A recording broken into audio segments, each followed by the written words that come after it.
Being a Christian in Hollywood, how is the navigation through it? Because, Hollywood is kind of known for, having a certain type of thought, and they're not doesn't seem like very friendly towards religious people.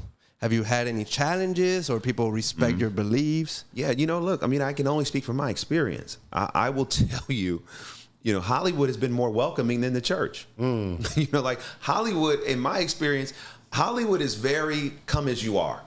If you are talented and you can become successful, it doesn't really matter. You can be whatever persuasion you want to be. You can wear 2 left shoes.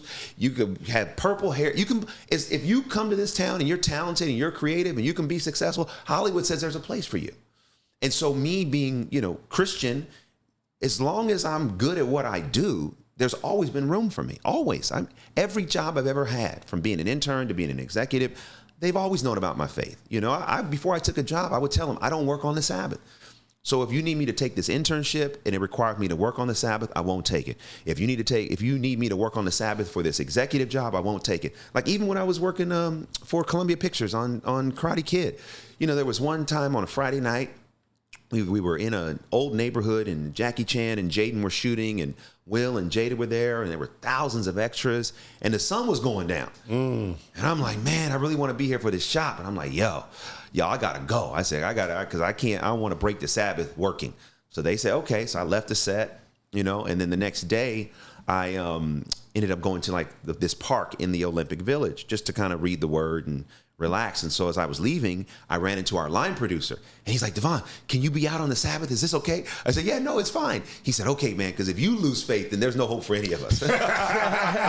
So, that's the opposite effect, right? Where having faith, standing on something, believing in something, it actually, gives people hope in ways that you may never know. I may never know. So Hollywood has been very welcoming to my faith. Again, going back to the church, there are some churches that have invited me, but then disinvited me.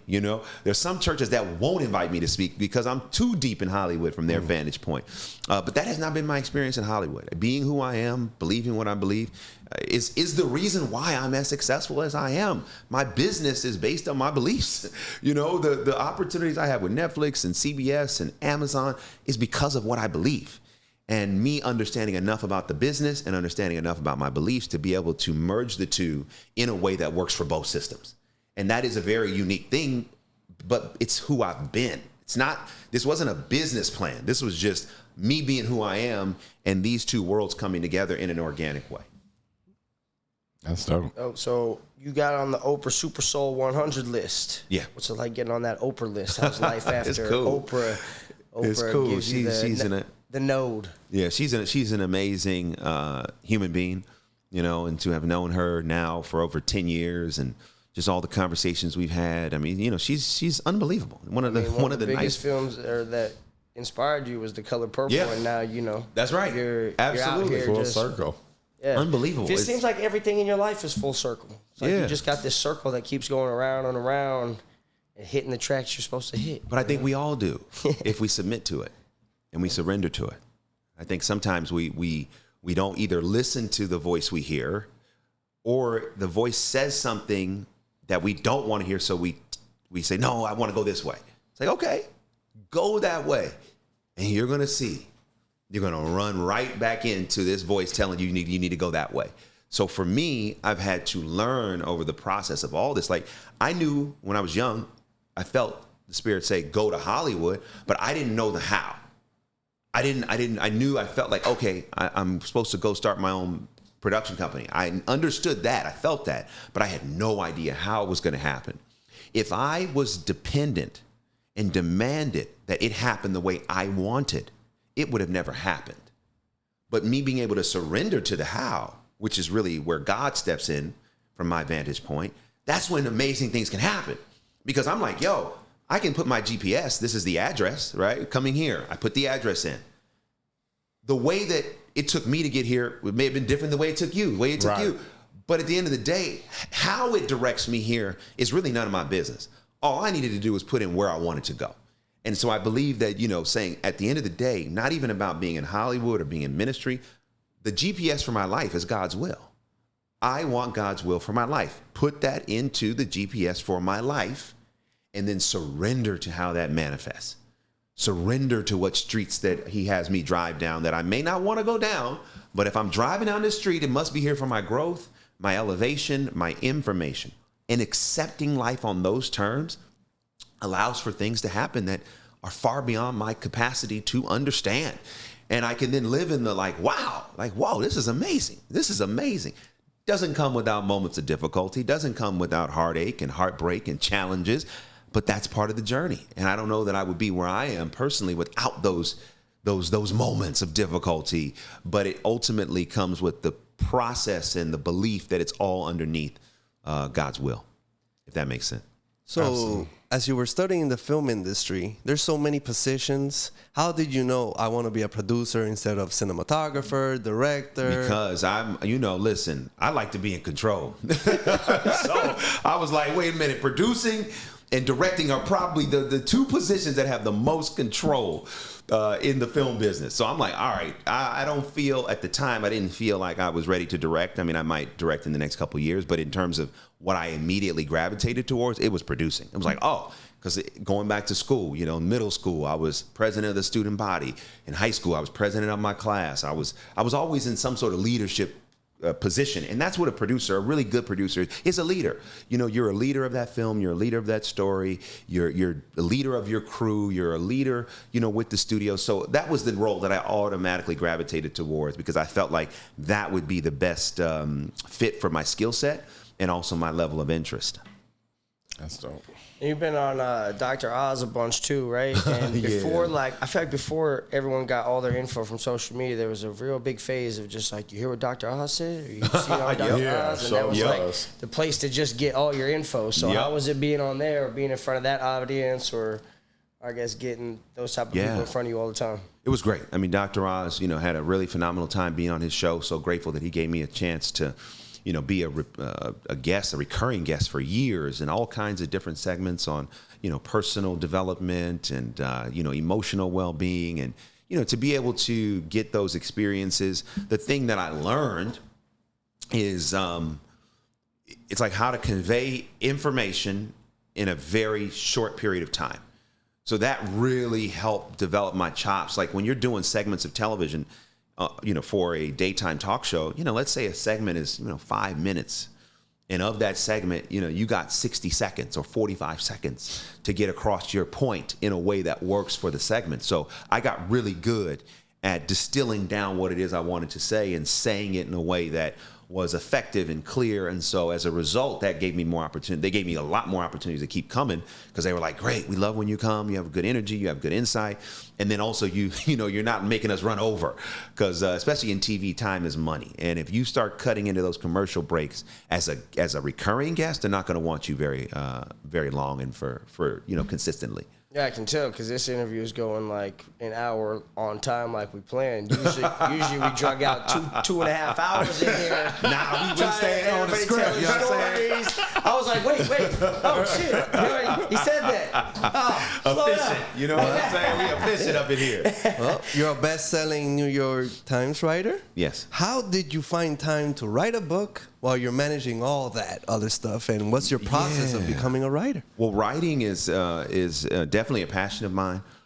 Thankfully, I've been able to write, I think it's like 6 books. And that's a blessing. And part of it is, having a good co-author who can help me, shape the book. And, we like the co-authors I've worked with, we'll sit down and talk about what I want the chapters to be. They'll write the first pass of a chapter and then I'll do the rewrites. So, just finding the time, I don't even know. It was something that I just did along the way and I've always done along the way. And I'm passionate about it. Like I'm passionate about these thoughts. I'm passionate about the opportunity to write books. Like, I understand that it's not a common thing that a lot of people are able to do, but for me, I just really took to it. And the process of sitting down and trying to take your thoughts and get them into a form that someone who may never speak to you can understand them. I like the challenge of that because it's not easy. But when you can succeed at doing it, it really feels like it kind of just, for me personally, it just takes me to another level as a communicator. So that's how I just would have good co-authors that, and also I would devote the time. I know like, okay, I have a deadline in 6 months, so I need to devote these amount of weekends, these amount of evenings to be able to work on the book. And thankfully, it all just kind of worked together. So what's more anxiety ridden, a movie premiere or a book premiere? A book premiere. A book. Oh my goodness. Because a movie, by the time you get to the movie premiere, you're like celebrating, you're excited. But when you get to a book, like, you don't know how that book's going to sell.